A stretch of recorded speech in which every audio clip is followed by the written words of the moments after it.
So Caroline, I only met you sort of a few months ago, just before you had your surgery, but can you tell me anything, sort of how it all led up to and how you were suffering beforehand? It all started about October 2016. It was actually after we came back from holiday. I went through a few weeks of not feeling quite right within my body and more going to the toilet. And I spent backwards and forwards to the doctors. I even tried things like orange juice in case, because I thought it was just constipated because of the flight, because of all the air pressure.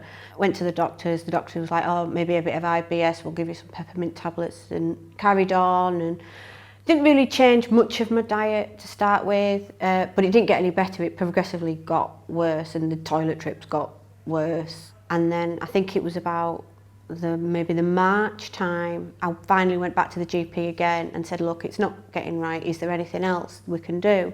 She says, oh, well, we could do a fecal sample. Yeah. And I was like, oh, well, why haven't we done this previously? And she's like, oh, well, this test's only become more available now.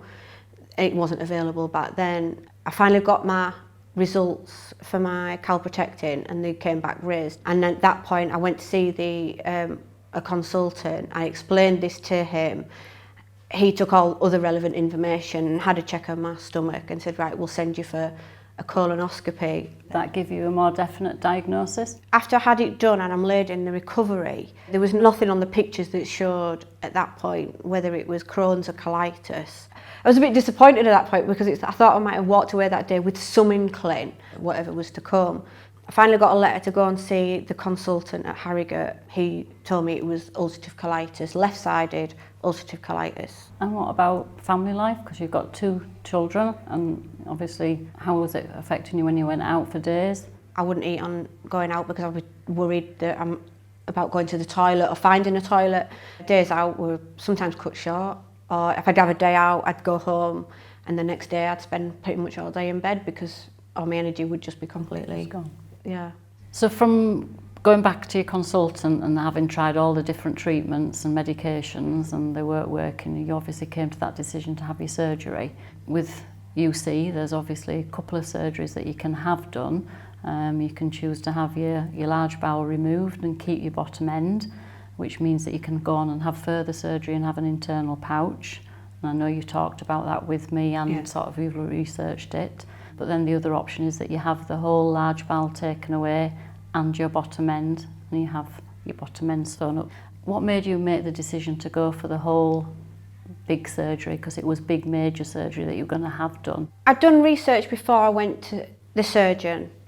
And he said, I want you to go away and I want you to think about what surgery you want. And obviously he gave me my options. And I kind of knew at that point, I knew I wanted it all to go away. The only question I had was if I could keep the right bottom end to maybe potentially have a reversal years down the line or a J pouch down the line. But I knew I wanted the bowel to go, I wanted the rectum to go, I wanted the UC to go. So he said, look, I'll give you a couple of weeks, go away, think about it, do your research. So I went home, did more research. I ended up ringing his secretary maybe 2 weeks down the line and I said, look, I don't need all this time to make my decision. I know what I want to see him as soon as possible. And I think my only question I had for him that day when I went back was by keeping the last bit to, if I wanted a J pouch, it gave me what complications, so I could still have a certain amount of colitis in that area. I could still, even though the bowel's not there, that part could still keep working and get an infection, or mucus could still come out and I could still have accidents. I even asked him, I said, what would you suggest? He said, look, if you're gonna have this done and you do not want a J pouch, have everything removed and live your life with an ileostomy and start living your life. How did you find the support in hospital, you know, with the nurses and things and helping you with your bag? Even in hospital, asking certain questions and watching. And yeah, it was really informative and you were really good. And my mum came in on one of the bag changes because I said to you, can my mum come in? Because when I go home, if I've got any issues or something doesn't look right, I want a second opinion that's not, because you're not there to do it. So my mum came in and she looked and she saw, because I had them couple of stitches that came away from the underneath. So my mum came in and she had a right good look and knew what she was looking for if there was any issues. And then I think it was on the Thursday when Ben came to do it, Anthony came in, so then my husband, so he came and he looked and he knew what he was looking at, and he watched us remove it, even I think Ben said to him, "Oh, so do you think you could do that then for her?" And he was like, yeah, not a problem. So that was, really good that it wasn't kept just like a secret between me and my Stoma nurse. It was everybody who was there was involved, which was nice because it meant that I had support at home. If somebody came to you, like somebody was thinking about having the same sort of surgery, how would you divert them in which way to make a decision? It depends how nervous they were, what they were more worried about having this surgery. Were they worried about the ileostomy and the bag changes? Were they worried about the recovery? It's like, people say to me, "Oh, how long were you in hospital for?" And it's like, "Oh, well, 10 days. And I'm like, what, 10, 11 weeks down the line? And people go, "Oh, really? Wow, you're doing really well." And it's like, well, yeah, because I chose this surgery at the best possible time. I could have waited, but I could have been more unwell than what I am then I went into it. So I would always say to somebody, if you've been diagnosed, I can only probably speak from more ulcerative colitis side, is from the minute you get diagnosed, be aware that surgery could be an option, and do your research. Look at it, look at whether the success rates of a J pouch, whether you feel like you could deal with a J pouch or whether you feel like you could deal with an ileostomy. I watched videos, umpteens of videos on YouTube of people doing bag changes just to see what it was like. I think, well, actually, it's not as scary as what you think it is. It's relatively quite easy and quite clean, really. And how did you feel from having the benefit of talking to one of us Stoma Care nurses beforehand? Because I know you came in to see, I think it was Fiona, wasn't it, beforehand, and went through all the surgery and the options.